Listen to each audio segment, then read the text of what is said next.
Hello and welcome to the Fantasy Life Show. I'm your host, Ian Hartitz. It is a great day to be great, and it's a great day to break down some of the biggest what-if questions that honestly could absolutely break open this 2025 fantasy football season. Thank you guys for joining. As always, again, very fun show on tap, and also do have some fun news to get to on an ever-eventful Wednesday in the NFL. Joining me as I do every single Wednesday here on the Fantasy Life Show, we got Cooterdoodle in the house, and also Jakey Football. What's up, my friends? Cooter, congrats, Saints QB1, Spencer Rattler. How are we feeling down there in the Bayou?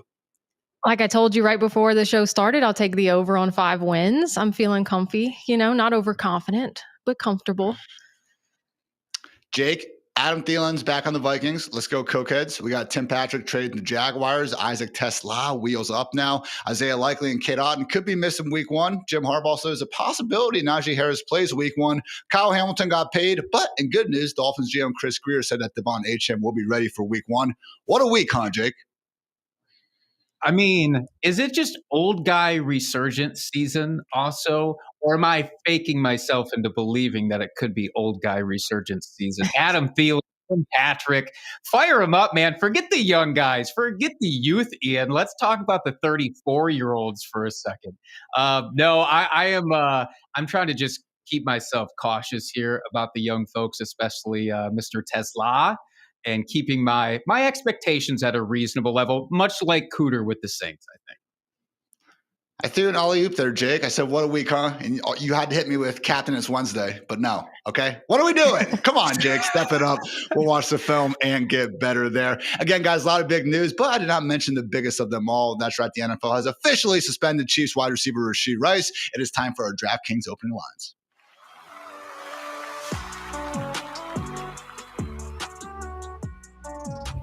Officially official, as NFL insiders will say, to get just that much more engagement out of something that the rest of the world already knew anyway. Again, Rashee Rice, guys, 6 games to start the season. Okay, so that is the big key here. We always kind of knew it was going to be in the 4 to 6 game range, but again, the original hearing date was supposed to be September 30th. We were not sure when he was going to be suspended. Now we know for sure it will be weeks 1 through 6. So week 7, the earliest that he could be back now in action, which means good news for Xavier Worthy, good news for Travis Kelce. Maybe not so much Patrick Mahomes during the first month and a half of the year, but overall good news for, again, Rashee Rice fantasy managers, knowing that you're not going to have to deal with the suspension during the fantasy playoffs. So, Jake, obviously you've been in your fair share of fantasy drafts throughout this offseason. Does this change kind of how you're viewing Rashee Rice anyway in that, wide receiver 3 landscape? It makes me more comfortable to draft him now. Like, just the fact that we know exactly when and for how long. There is so much back and forth of like, is this going to be a midseason thing? Is this going to end up affecting your fantasy playoffs? The fact that at least for now that is not the case does make me feel like, all right, I'm still not going to draft him where his ADP has been in this round like 6, even round 7 area. But yeah, if you're taking him as your upside wide receiver 3 or wide receiver 4 on your fantasy team, I get it. Again, it's still not going to be for me. Like, you still have to believe that we're getting the Rashee Rice from the second half of 2023 to still pay off. And, the fact that Xavier Worthy is coming along and the fact that maybe Travis Kelce has a bounce back, it's still going to push me off of him, but makes me feel better.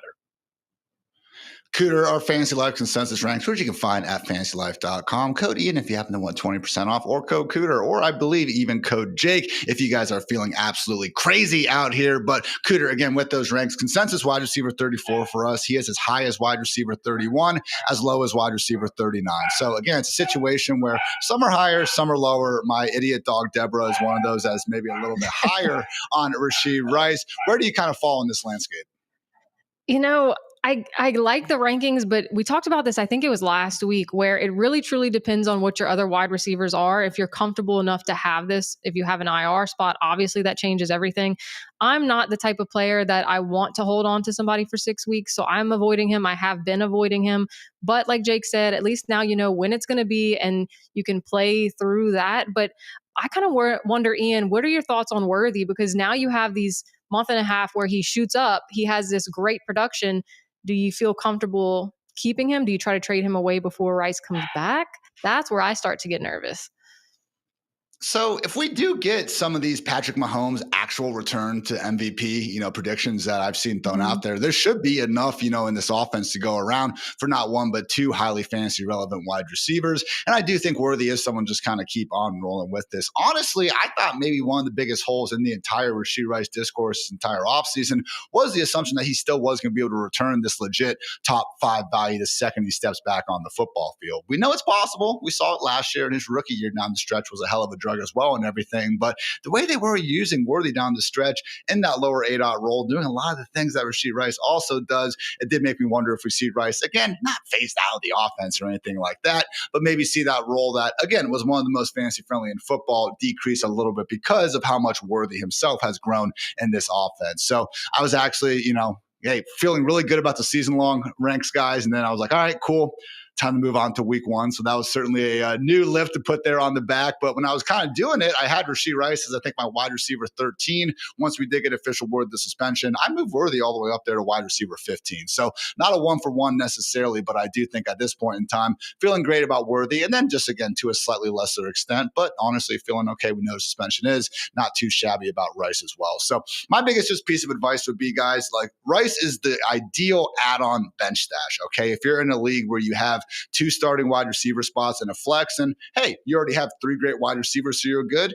Okay, I can get down with taking on Rashee Rice as my wide receiver 4. That said, if I only have 1 wide receiver and I'm in round 5 or 6, I do not want to be starting off my wide receiver 2 spot with someone like Rashee Rice. So again, always depends on that roster construction. And as we say here, take a page out of Bruce Lee's playbook. Be like water. Go ahead and adjust those strategies there on the fly. So plenty more to get to, guys, here on the Fantasy Life Show. This has been our DraftKings opening lines.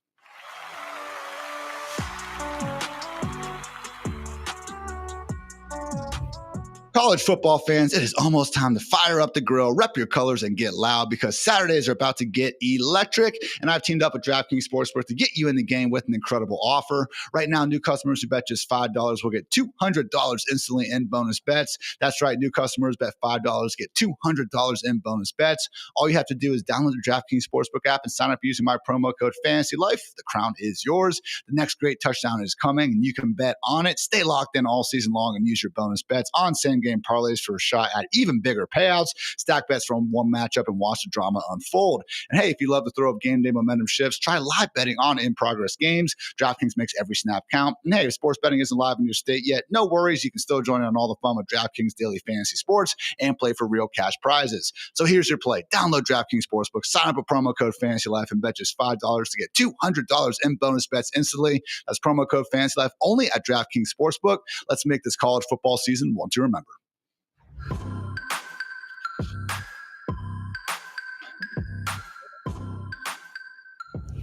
Hope you guys have been enjoying all of our just draft prep that we've been giving you here on the Fantasy Life Show. Really thought the episode Dwayne McFarland and myself published yesterday, the perfect fantasy football draft strategy, will help you guys go out there and get a really, really good looking team ahead of the season. That said, today we want to try to embrace some of the chaos, the volatility that accompanies any given fantasy football season by asking a simple question. What if some weird freaking stuff happens, guys? Because let's face it, it does seemingly every single year in football and fantasy football alike. So that's what we're going to be doing here on today's Fantasy Life Show. And I'm going to kick us off, guys, with a question that I do think is reasonable enough. What if Bryce Young picks up right where he left off last season? And when he was playing like legit one of the better quarterbacks in football, I guess that's probably a little bit of a reach there, but he was playing like a legit average, above average quarterback at a minimum, which is far better than what we saw from this dude throughout his rookie year and then certainly through the first 2 games of 2024. So, end the day, guys, from week 8 on through week 18, among 36 qualified quarterbacks, Bryce Young was first in big-time throw rate. He was 6th in PFF pass grade. And again, a lot of the other numbers we like to lean on painted him as everything, including an above-average quarterback. So 18.9 fantasy points per game, guys. That was good for QB 13 marks. Again, Bryce Young was doing good. Also, in real life, I mean, they went 4-6 in that stretch and everything. But at the same time, they lost the Chiefs on a field goal as time expired. They lost the Bucks by 3 in OT. And they lost the Eagles by 6 when Xavier Legette couldn't catch the game-winning freaking touchdown pass. So again, a situation where, a couple different just balls rolling different ways. We could have been looking at this Bryce Young finish as 7-3 with a Panther squad that obviously wasn't giving him a ton of help. So again, Cooter, on a scale from 0, there's no freaking way, to 10 being, yeah, I could see that happening. Where do you fall with Bryce Young picking up where he left off last season? I'm at like a 9 right now. I'm super excited just to see this offense. And here's why. When you look at the big four, like we talk about these rushing quarterbacks that have this Konami code, like bonus benefit on your fantasy teams. Bryce Young had more rushing touchdowns than Kyler Murray, more than Lamar Jackson, more than Justin Fields. These guys that we're talking about, whether I know Jackson's in a league of his own, but these other ones where we're looking at them as having benefit because of their rushing upside. And he got more than them because of his last 6 games. Like he had 5 rushing touchdowns in those last 6 games. So if he can keep that up alongside, like you just said, they've added these weapons on offense, I don't see why not. Like how fun would that be? The rushing numbers really were ridiculous. Weeks 13 through 18, guys, he had the 5 rushing touchdowns that Cooter mentioned, and he had the second most fantasy points from rushing among any quarterback. Only Josh Allen actually was ahead of him. So, Jake, no, I'm not anticipating that Bryce Young is going to continue to resemble Josh Allen, racking up points on the ground. But let's face it, the Alabama version of Bryce Young really was lauded for his ability to be this playmaker, more so just, making elusive moves to pass the ball, first and foremost. He is a quarterback after all. But there was optimism, Jake. Like one of my best friends is a Panthers fan, and he's been through some really bad times here in recent years, but he's feeling a little better going into 2025. Shout out, Ben. I think I would be too. I mean, I would certainly say that he has more rushing upside than like an Andy Dalton of recent Carolina quarterbacks history. But it's so funny. I didn't think about Bryce Young last year having that scoot, so to speak, for fantasy football, because we just didn't really get to see it much his rookie season. And I was looking from week 12 on, like after their bye week in Carolina, and I go, man, this guy was QB9 in points per game.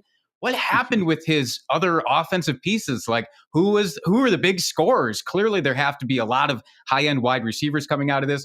It's like, no, Adam Thielen was wide receiver 22 during that stretch. Jalen Coker, wide receiver 45. Chuba Hubbard, was doing well, top 15 running back, but it was because Bryce Young did so much of it with his legs that it didn't unfortunately spread out to the rest of the team. So I'll be very curious to see this year with Teteroa and McMillan there, if it's a little bit more like condensed, and hopefully it is for fantasy football purposes, because I would like to see McMillan pay off at his, I think, wide receiver 29 ADP right now.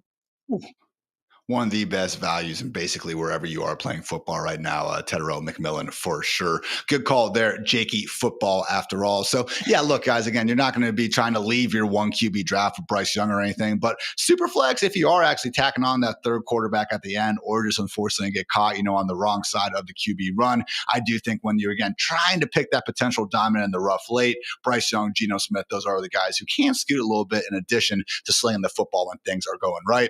Cooter, you're up next. What is your what if question ahead of 2025? Well, guys, I just need you to kind of meet me in the middle here and just imagine for a second that what if, because I've been putting the work in, what if my sacrifice to the injury gods works and no one actually gets hurt this season in the regular weeks, okay? Because here's what's happening. I know that I can't ask that of the injury gods. So I've been putting it in. I'm drinking 8 glasses of water a day. I'm eating, gummy vitamins. I'm getting my sleep. I'm starting to run. Because like Ian says, when someone gets hurt, take my knee, right? Take my bursa sack. So here's what I'm thinking. In a world that this happened, so I'll go to you, Jake. I want to ask you, in a world where there's no injuries, regular season, how does that affect the drafts? Because I'm thinking like the guys like George Kittle who are teetering up and down through the top 5 tight ends. And sometimes we think, he hasn't played a full season in a little while, or the CMCs. Who are you going out there and drafting if you know that they're going to be a healthy, full season player? I mean, Cooter, I'm already dangerously high on George Kittle as it is, so I don't think I can afford to get much higher on this guy. But CMC is the best pick in fantasy football. If we can just completely say we don't have to worry about any injuries, I mean, caveat, asterisk, sure, we also have to assume that he goes back to looking like prime CMC. But I think the big reason that I've certainly been staying away from him in the first round is because I don't want to mess with this injury history. I don't want the injury gods coming after me. So it also sets up some guys, if we can also kind of correlate maybe wearing down or falling off with the injuries, then it boosts even like Derrick Henry up probably a little bit more than I'm comfortable with. Because the only time I obsess over injuries is if they're coming off a season ender, if they're currently injured like Joe Mixon, or if they have an injury history that's, longer than Moby Dick. So CMC 101 though. Well, and that's All always right, kind so of been the CMC conversation. Don't you think, Cooter? People are like, all right, CMC, what if he gets hurt? What if he doesn't? Which is your point. So mhm. CMC, Derrick Henry, I think Saquon and this 400 touch curse and all that, even Jonathan Taylor and Kenneth Walker, like for those running backs at the top, I would love to live in this world. Come on. And wouldn't it be nice too, just to like finally say, look, this is the undisputed wide receiver one or running back one. We can't say like with these little asterisks to the side that they missed 6 games or whatever. And I was just thinking so much too about the Bengals. I mean, you look at what would Joe Burrow do? He already had almost 5,000 passing yards, 43 touchdowns. What would he do with a fully healthy season long T. Higgins? I mean, they went 9-8. He deserves better. He deserves a fully healthy squad.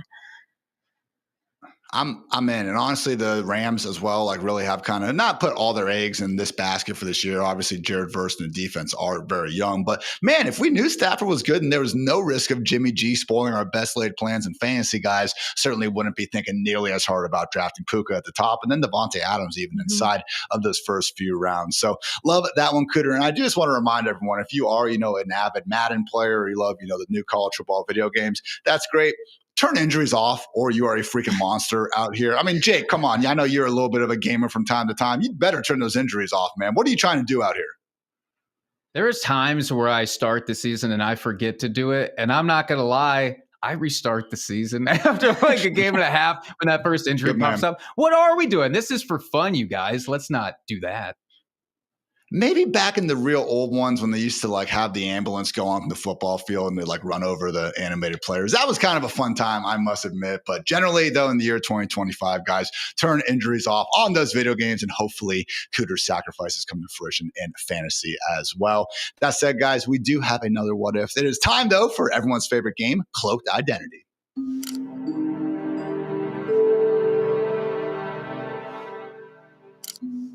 All right, guys, the game here is I'm going to give Cooter and Jake 4 different clues in a Who's That Pokemon style game to try to figure out what player I am talking about. So going to give you guys a chance to name anyone you want after each clue. Feel free to say pass and I will continue moving on. Starting off with clue number 1, this player was born in North Carolina. He graduated as his high school's valedictorian and then stayed in state for his college football career.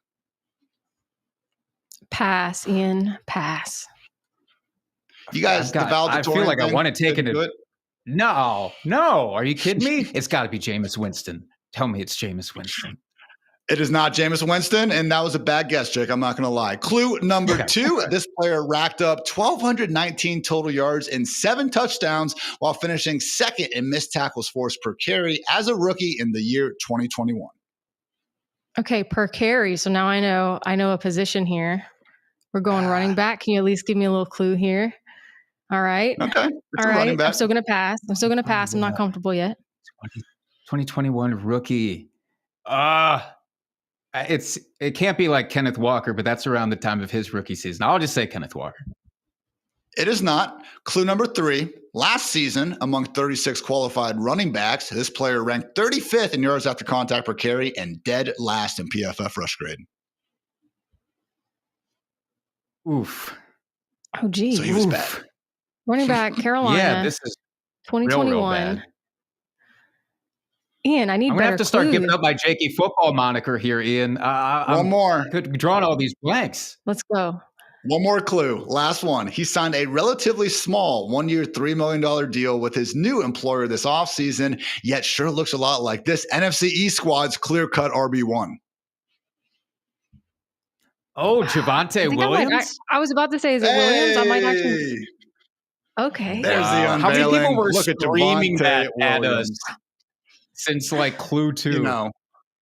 Again, once you find out that he was valedictorian, I don't know how you guys just weren't able to put that one together. Shout out Javonte, book smart and obviously did some good things on the field earlier in his career. Now, it has been rough. Had that brutal knee injury, obviously, and has not looked the same during these past 2 years. And yes, he was actually in a Denver offense last year where things should have been better. That was a really good offensive line. Had Sean Payton pulling the strings. There wasn't much competition. It was disappointing. That said, guys, new year, maybe new Javonte. My what if is, what if Javonte Williams doesn't doesn't completely suck at football anymore, because if that's the case, we can get the Cowboys clear-cut starting RB1 as like an RB4 in fantasy land, guys. We're talking about the Yahoo RB44 going outside the top 120 picks, going next to Kareem Hunt and Blake Corum, even on ESPN and Sleeper, very, very low-end RB3. And just from having been in a lot of drafts, like, it is shocking to me, guys, that this guy has not budged even a little bit in terms of ADP, despite us finding out over the course of the last month that Miles Sanders and Jaden Blue have been banged up, and that Javonte is the clear-cut RB1. So, Cooter, I'm not going to lie, like, clicking on Javonte Williams isn't the most fun feeling in the world, even when it is at one of these late values. And fantasy football should be fun, but can we be a little bit optimistic for Javonte? I mean, he is the Cowboys starting running back. Yeah, I think it's like that little Sean Payton bug in my ear that was like, he didn't get used. He didn't get to do the things that I wanted to see. You know what I mean? And so I'm being rude and I need to give him a fresh start. You're right. I need to be better. I need to be better, Ian. And so I'll do a draft this weekend for you and I'll take Javonte Williams.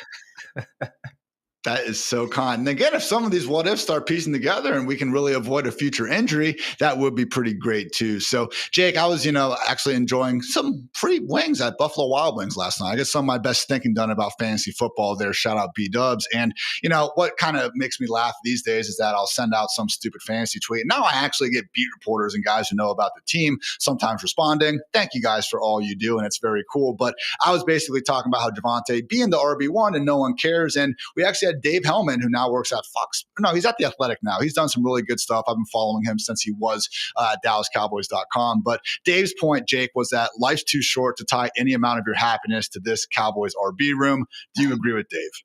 I was about to say, you guys are like trying to be glass half full, and I appreciate that. But this is still the Dallas Cowboys. Jerry Jones still owns this team. There's also just a weird, I think we look back at last year, and I do appreciate what Rico Dowdle did. So maybe I just have to look at it from that perspective of like, look, man, nobody believed in Rico Dowdle last year, and he played for this team. Granted, it is a new coaching staff and all that, but I'll try to get my glass half full. To be fair, I've already been taking this guy late in drafts plenty. So maybe it's just that my cupboard is already too full. I don't want to think about adding more at this point.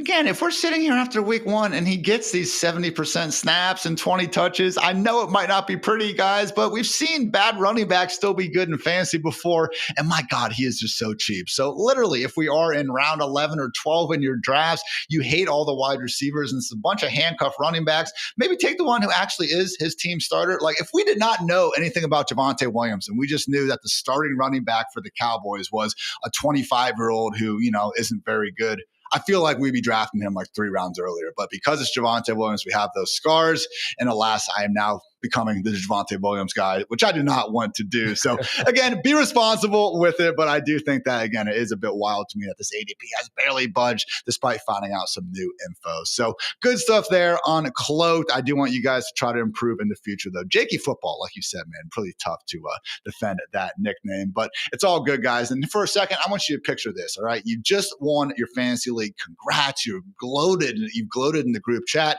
And now it's time for your commissioner to send you your winnings. And then you find out they've already spent all the league dues and can't pay you back the money that is rightfully yours. All the fruits of your hard work gone just like that. That's just a taste of what being a victim of identity theft can be too. You work hard, get paid just to look at your bank account one day to see everything is gone. Luckily, Cloaked has got your back with $1 million in identity theft insurance. So if identity theft ever does strike, Cloaked has got you covered to get you back on your feet fast with up to $1 million in coverage. You can get started today with Cloak's free risk scan at cloak.com/fantasy, courtesy of Matthew Berry's Fantasy Life, to see where your personal information is exposed, and then sign up with 20% off with code FANTASY. Again, that's cloak.com/fantasy.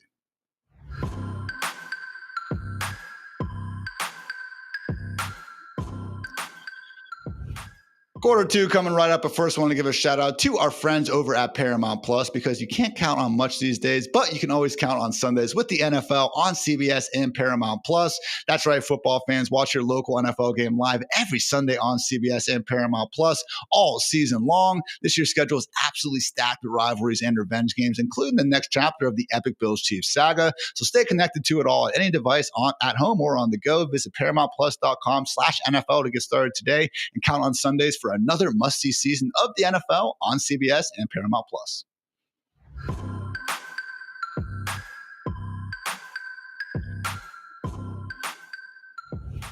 All right, guys, let's talk about some what ifs from 5 weeks from now, potentially. We are not locking them in, presented by Xfinity. Again, just some more what if questions that really could change the landscape of fantasy football as we know it. Jake, start us off. I just want to ask if in these first few weeks, what if Liam Cohen has successfully recreated the Tampa Bay offense a little bit elsewhere in Florida and Jacksonville? Do we think that the Jaguars suddenly then have the number 3 passing offense and the number 4 rushing offense in terms of yards, like the Tampa Bay Buccaneers did last season? And then maybe they also have an offensive line that can drastically increase the efficiency in this backfield. I know that it's a muddy backfield. None of us are maybe super excited to draft Travis Etienne or Bashal Tutin or Tank Bigsby because we don't know who the lead guy is, but in that first 4 weeks, we might see the ascending talent in that backfield break out like we did with Bucky Irving that time last year as well. And maybe we have to start looking at who to trade for in that backfield there. And then, of course, Trevor Lawrence probably cruising past his ADP at that point. I mean, Baker Mayfield was QB4 through the first 4 weeks last season. And I think a lot of us thought that it was a mirage at that point, until it wasn't, because then he finished the season equally strong as well. So I guess the question then becomes like, how excited do we get for the top pass catchers, the top wide receivers, if this is true? Because there was always 2 guys in that offense last year, depending on the health and who was actually out there, that you could trust for your fantasy lineups constantly. You know, Chris Godwin, we didn't get enough of you, of course. And Jalen McMillan filled in really well when Chris Godwin went down. Of course, Mike Evans was Mike Evans. So does it give you guys a lot more confidence to go out and say, obviously, Brian Thomas Jr., his ADP is high for a reason, but do we just smash that Travis Hunter draft button at that point? Cooter? I mean, if the question has been, when you're drafting Brian Thomas, there are people that are like, well, but what if Travis Hunter? What does he take away from Brian Thomas? But I like your what if better. What if they both can just feast constantly like Tampa Bay? And then, like you said, what I really get excited about is I think that does make Bashal Tutin the Bucky Irving, and he's that late round league winner that pops off. So the only thing I don't like about it is if they are going to recreate this Tampa Bay offense, does that mean that they beat the Saints like 3 times this year? Is that what's going to happen?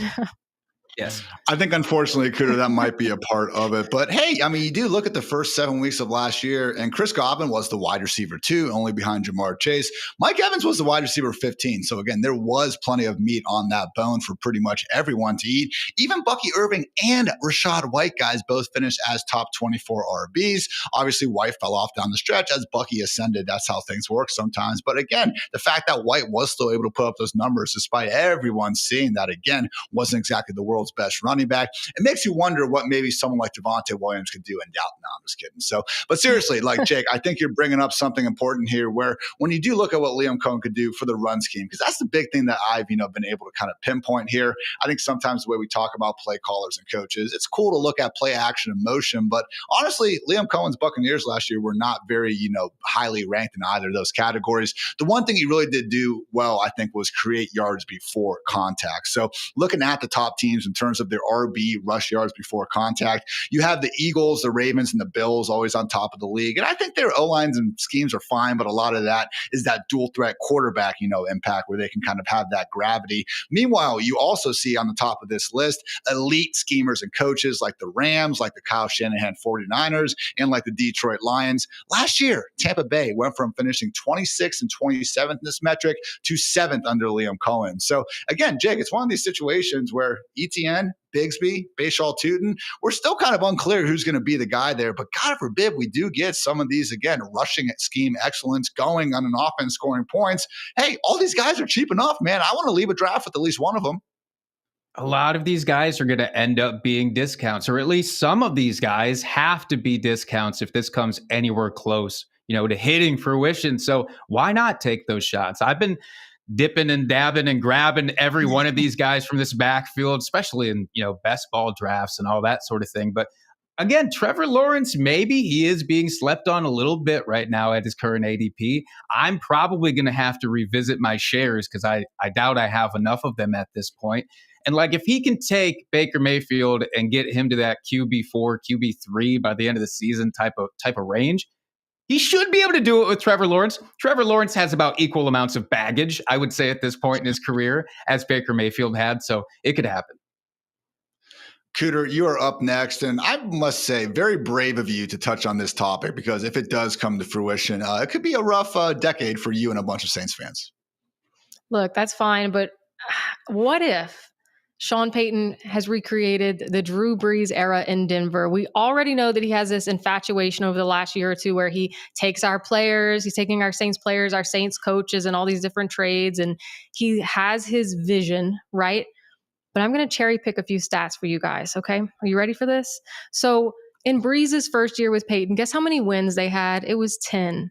Bo Nix's first year with Payton, 10 wins. Okay. Then you look at the fact that, I don't know, Payton likes big-bodied wide receivers. Super Bowl year for the Saints, Marcus Colston, 6'4". Cortland Sutton, 6'4". That's a big body boy right there, okay? Then he loves those running backs that are fast and they can catch.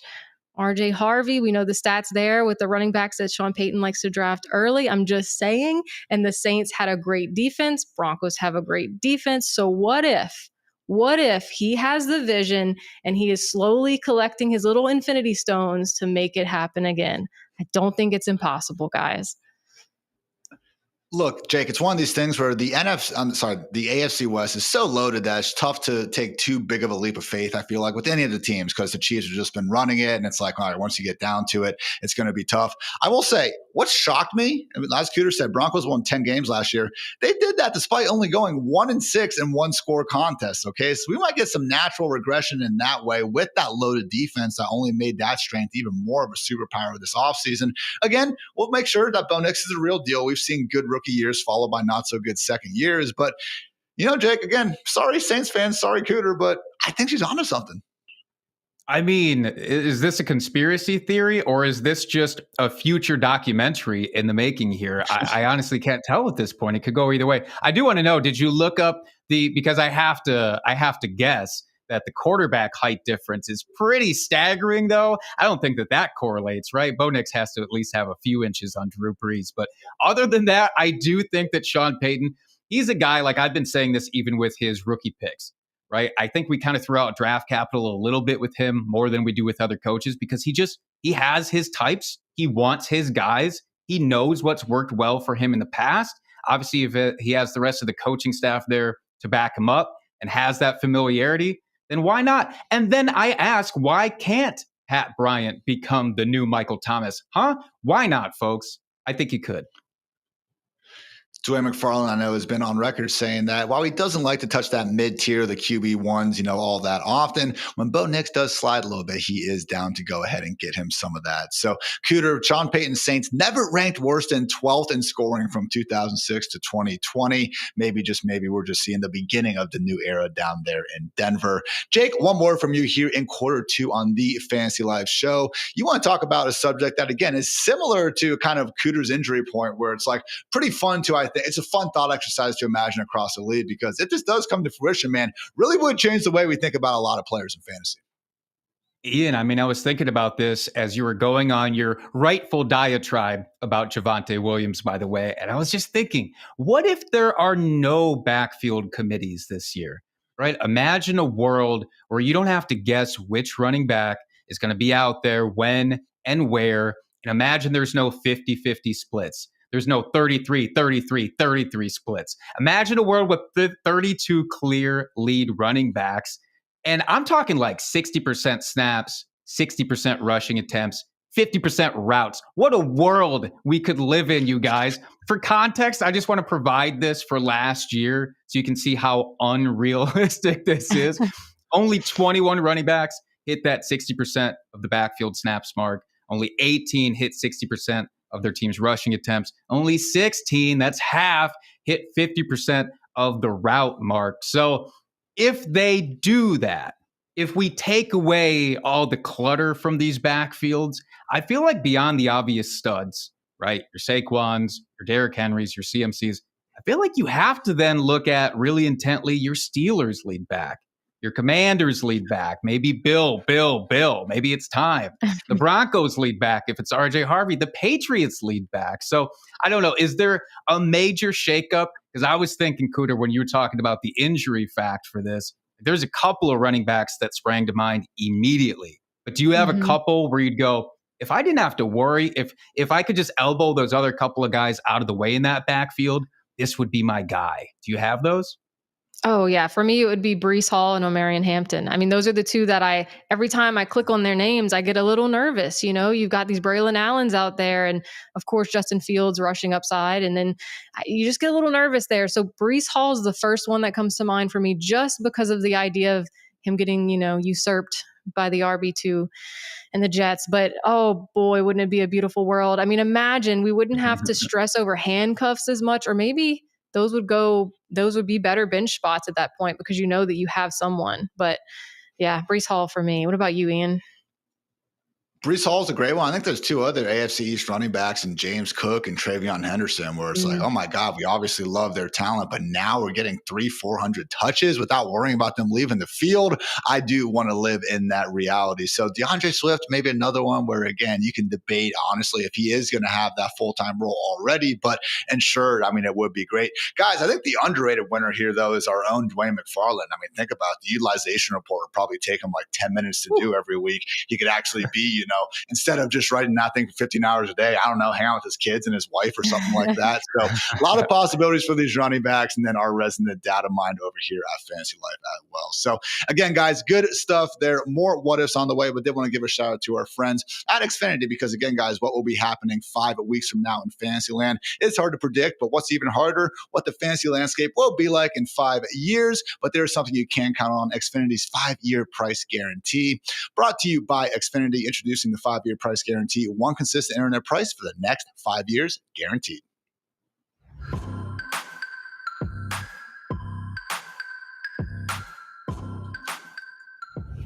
Breaking down some fun what if scenarios here on the Fantasy Live show. Now time for quarter 3. No shot, right? But what if, presented by GoPuff. Jake, you're going to kick things off with one that, honestly, man, we said a lot of weird and crazy things so far, but you might take the cake with this one.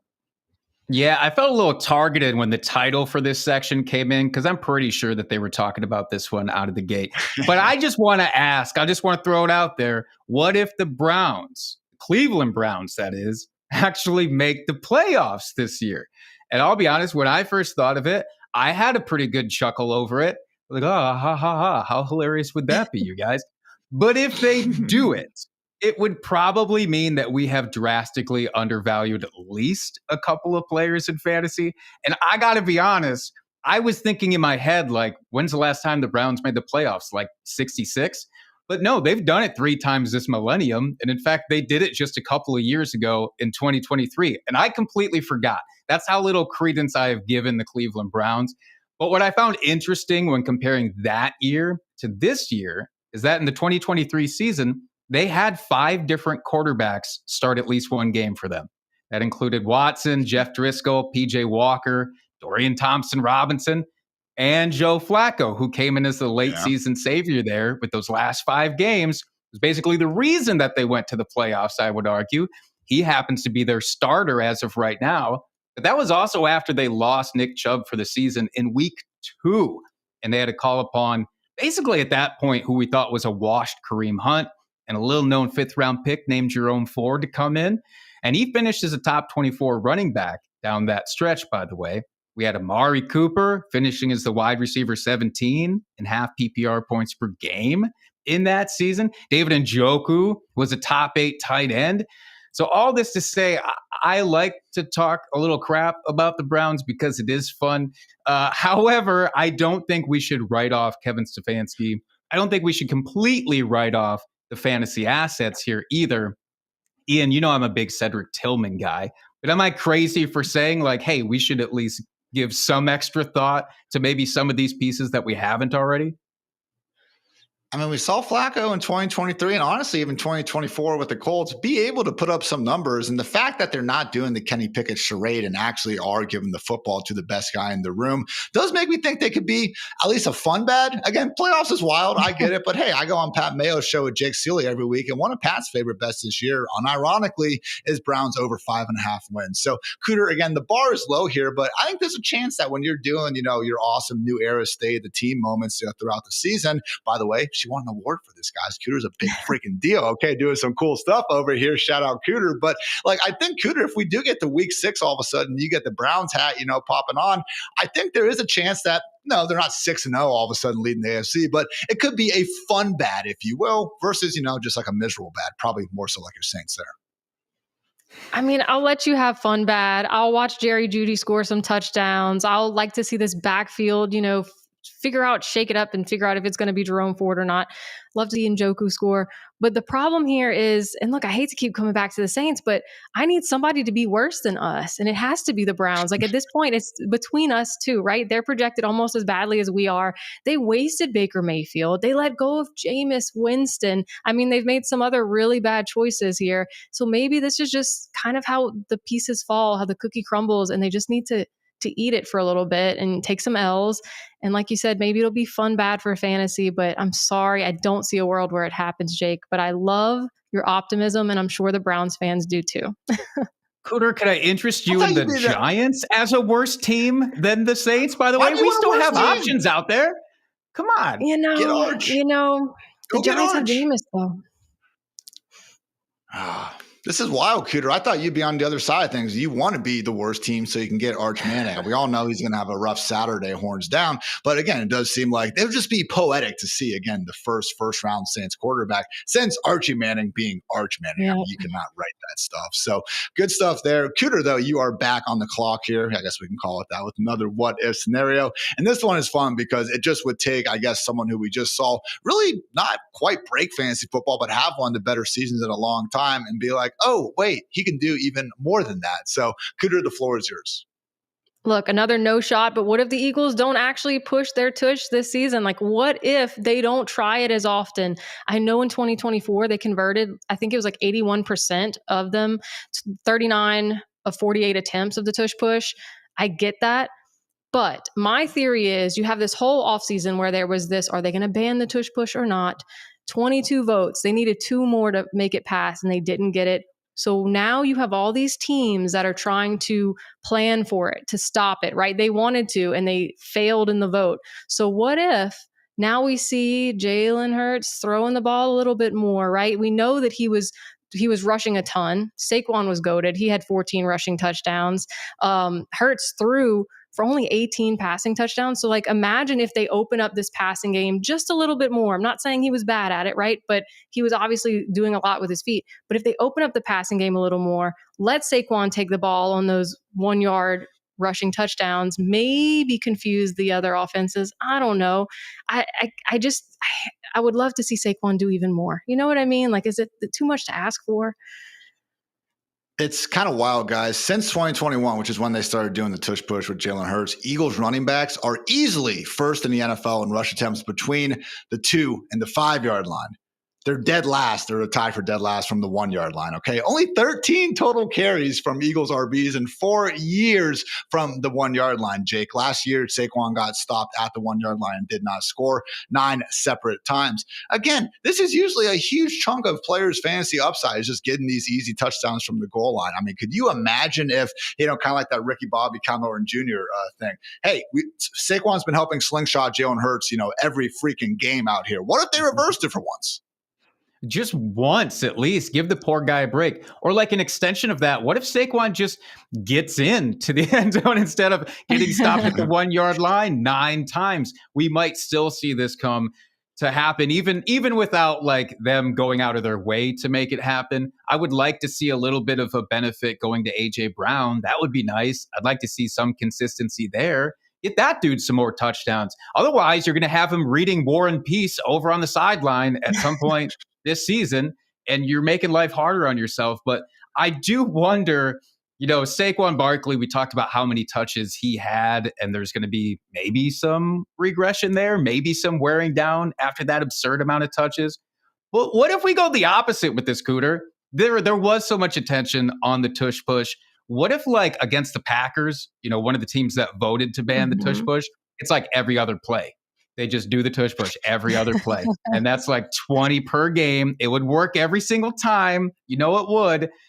We might see Jalen Hurts be the QB1 by the end of the season. Everybody's sleeping on him at this point, guys. But it really would be a win for everyone. It would be a win for A.J. Brown, a win for Saquon, a win for the team as a whole as they get all these wins.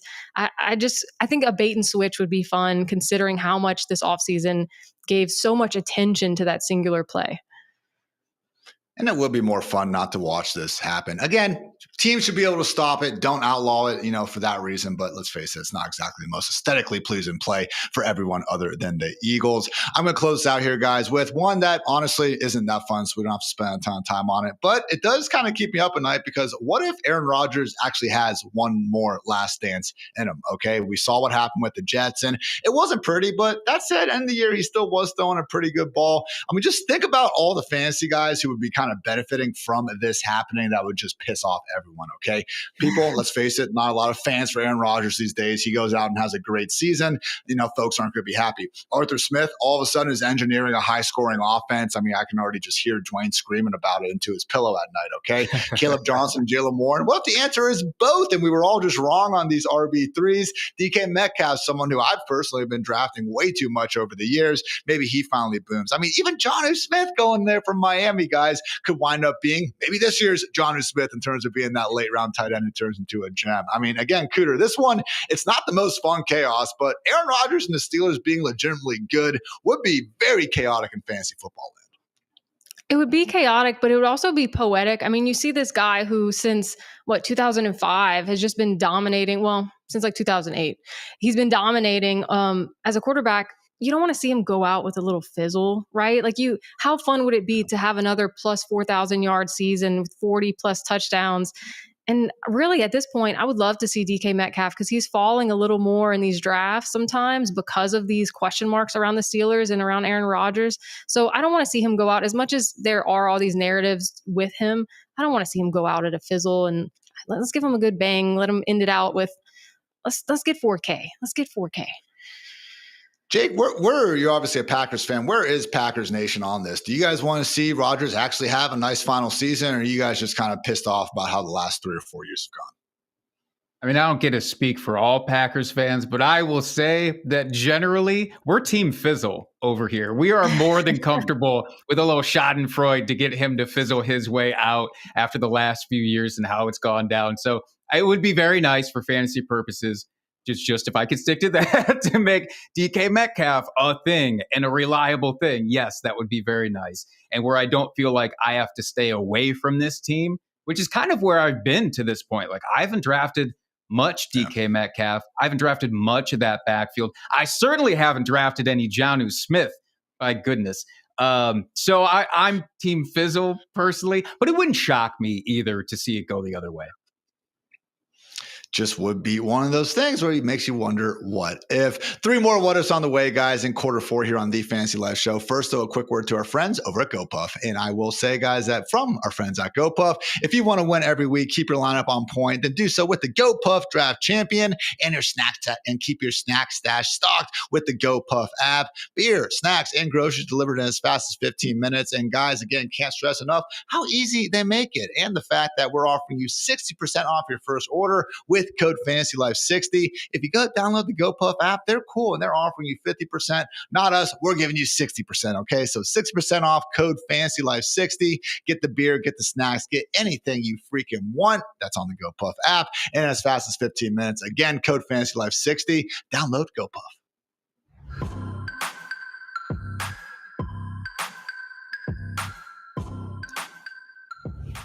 Quarter 4 here on the Fantasy Life Show. Is a great day to be great, and a great day to wonder, what if some of these weird scenarios happen in fantasy football land this year? Cooter, you have one more for us, one that honestly I think would just shake the entire fantasy community to their core. All right. Picture it's the end of the season. What if Kyle Pitts does finish as the tight end 1? I mean, I know it's crazy, and I'm going to puzzle piece some stats together here, but his best season so far, he's had 1,026 yards. His best receptions are 68. Best touchdowns is 4.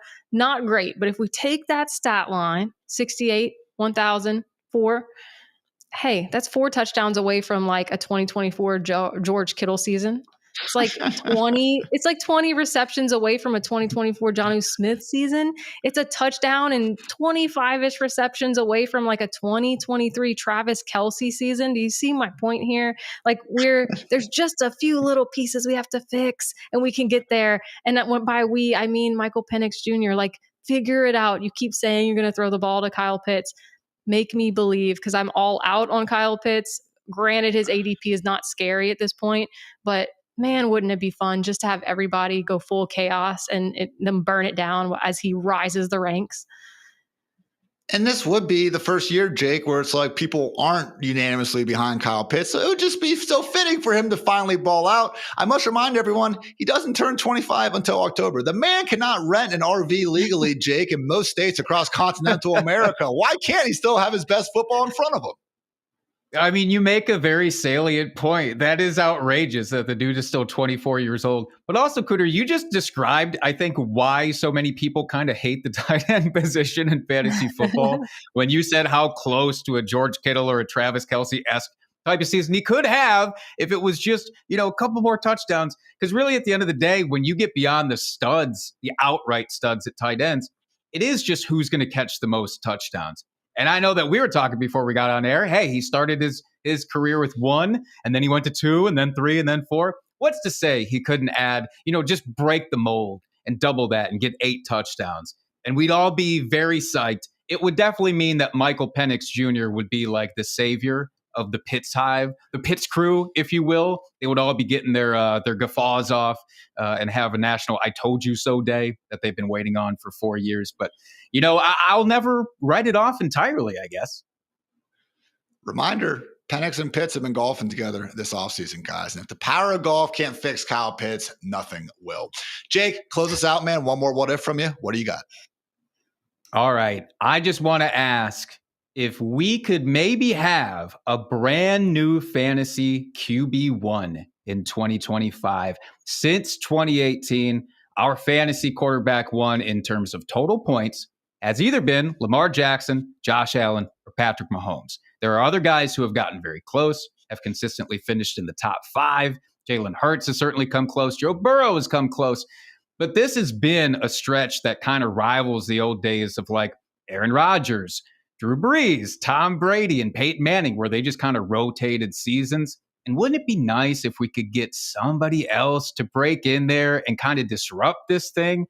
And there's certainly a lot of names that I think could do it. I don't know how many we would reliably say absolutely, like have at least a 50-50 shot. But Jalen Hurts, maybe he finally gets that QB1. Again, even if they stop the tush push, maybe he just chucks it for 40 touchdowns and kind of puts an end to that narrative that he's not as good a passer as some of these other guys. Or maybe Joe Burrow.